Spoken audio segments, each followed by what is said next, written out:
Saya disuruh bos saya untuk mempromosikan Sejati Ekopam karena yang suka ngontennya lagi libur.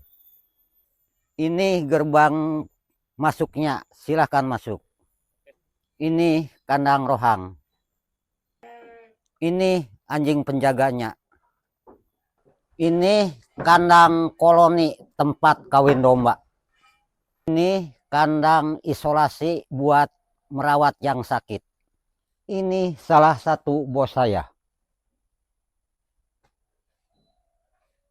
Ini kandang lahiran. Dan ini kandang pembesaran.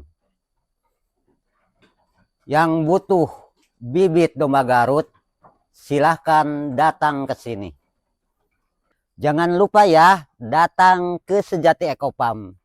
Yang bawa mobil, parkir sendiri, karena saya nggak bisa nyetir.